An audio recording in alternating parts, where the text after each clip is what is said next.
मैं दूसरा उदाहरण देना चाहता हूं। अब ऊर्जा के क्षेत्र में हम सब जानते हैं कि हम एनर्जी के लिए बहुत सारे देशों पर डिपेंडेंट है। पेट्रोल हो, डीजल हो, गैस हो, लाखों करोड़ रुपए हमें खर्च करके लाना पड़ता है। हमें इस संकट से देश को आत्मनिर्भर बनाना, ऊर्जा में आत्मनिर्भर बनाना बहुत जरूरी है।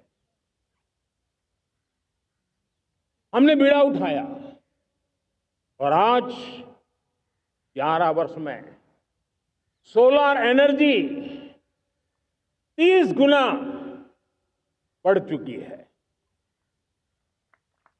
हम नए नए डैम बना रहे हैं ताकि हाइड्रो का विस्तार हो और हमें क्लीन एनर्जी की उपलब्ध हो। भारत मिशन ग्रीन हाइड्रोजन लेकर के आज हजारों करोड़ रुपए इन्वेस्ट कर रहा है। भविष्य की ऊर्जा को ध्यान में रख करके, ऊर्जा के क्षेत्रों को ध्यान में रख करके भारत न्यूक्लियर एनर्जी पर भी बहुत बड़े इनिशिएटिव ले रहा है। न्यूक्लियर एनर्जी में 10 नए न्यूक्लियर रिएक्टर तेजी से काम कर रहे हैं। 2047 तक, जो कि हमने विकसित भारत का लक्ष्य तय किया है, जब देश की आजादी के 100 साल होंगे, हम परमाणु ऊर्जा क्षमता 10 गुना से भी अधिक बढ़ाने का संकल्प लेकर के आगे बढ़ रहे हैं। मेरे प्यारे देशवासियों, रिफॉर्म एक निरंतर प्रक्रिया है। समयानुकूल परिस्थिति के अनुसार रिफॉर्म करते जाना होता है। हम न्यूक्लियर एनर्जी के क्षेत्र में बहुत बड़े रिफॉर्म लेकर के आए। अब हमने प्राइवेट सेक्टर के लिए भी परमाणु ऊर्जा को उसके द्वार खोल दिए हैं। हम शक्ति को जोड़ना चाहते हैं। मेरे प्यारे देशवासियों, दुनिया जब आज ग्लोबल वार्मिंग को लिए चिंता करती है, तब मैं विश्व को भी बताना चाहता हूं कि भारत ने तय किया था कि हम 2030 तक क्लीन एनर्जी भारत में 50% पहुंचा देंगे। ये लक्ष्य हमारा 2030 तक था।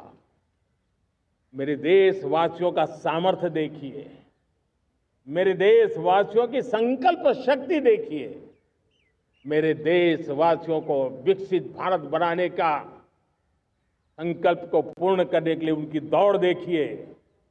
हमने जो लक्ष्य 2030 में तय किया था, वो 50% क्लीन एनर्जी का लक्ष्य 2025 में हमने कर लिया। 5 साल पहले हमने अचीव कर लिया, क्योंकि विश्व के प्रति भी हम उतने ही संवेदनशील हैं, प्रकृति के प्रति भी उतने ही हम जिम्मेवार लोग हैं। मेरे प्यारे देशवासियों, बजट का बहुत बड़ा हिस्सा ये पेट्रोल, डीजल, गैस, इन सब को लाने के लिए खर्च होता था। लाखों करोड़ रुपए चले जाते थे। अगर हम ऊर्जा में डिपेंडेंट न होते, तो वो धन मेरे देश के नौजवानों के भविष्य के लिए काम आता। वो धन मेरे देश के गरीबों को गरीबी के खिलाफ लड़ाई लड़ने में काम आता। वो धन मेरे देश के किसानों के कल्याण में काम आता। वो धन मेरे देश के गांव की परिस्थिति को पलटने के लिए काम आता। लेकिन हमें विदेशों को देना पड़ रहा। अब हम आत्मनिर्भर बनने की दिशा में काम कर रहे हैं। देश को विकसित बनाने के लिए हम अब समुद्र मंथन की तरफ भी जा रहे हैं। हमारे समुद्र के मंथन को आगे बढ़ाते हुए हम समुद्र के भीतर के तेल के भंडार, गैस के भंडार उसको खोजने की दिशा में एक मिशन मोड में काम करना चाहते हैं। और इसलिए भारत ने national deep water exploration mission शुरू करने जा रहा है। ये ऊर्जा इंडिपेंडेंट बनने के लिए ये हमारी महत्वपूर्ण घोषणा है।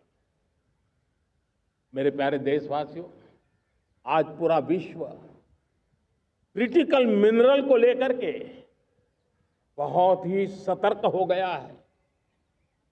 उसके सामर्थ्य को लोग भली भांति समझने लगे हैं। कल तक जिस तरफ ज्यादा ध्यान नहीं था, वो आज सेंटर स्टेज पे है। हमारे लिए भी क्रिटिकल मिनरल्स में आत्मनिर्भरता बहुत अनिवार्य है। एनर्जी का सेक्टर हो, इंडस्ट्री का सेक्टर हो, रक्षा क्षेत्र हो, टेक्नोलॉजी के हर क्षेत्र हो, आज क्रिटिकल मिनरल्स की टेक्नोलॉजी के अंदर बहुत अहम भूमिका है। और इसलिए नेशनल क्रिटिकल मिशन हमने लॉन्च किया है। 1200 से अधिक स्थानों पर खोज का अभियान चल रहा है और हम क्रिटिकल मिनरल में भी आत्मनिर्भर बनने की दिशा में आगे बढ़ रहे हैं। मेरे प्यारे देशवासियों, स्पेस सेक्टर का कमाल तो हर देशवासी देख रहा, गर्व से भर जा रहा। और हमारे group captain Shubhanshu Shukla space station से लौट चुके हैं और आने वाले कुछ दिनों में वो भारत भी आ रहे हैं। हम स्पेस में भी अपने दम पर आत्मनिर्भर भारत गगनयान की तैयारी कर रहे हैं। हम अपने बलबूते पर हमारा अपना स्पेस स्टेशन बनाने की दिशा में हम काम कर रहे हैं। और पिछले दिनों स्पेस में जो रिफॉर्म किए गए, मुझे बहुत गर्व हो रहा है। मेरे देश के 300 से ज्यादा स्टार्टअप्स आप सिर्फ और सिर्फ स्पेस सेक्टर में काम कर रहे हैं। और उन 300 स्टार्टअप में हजारों नौजवान पूरे सामर्थ्य के साथ जुटे हैं। ये है मेरे देश के नौजवानों की ताकत और ये है हमारे देश के नौजवानों के प्रति विश्वास। मेरे प्यारे देशवासियों,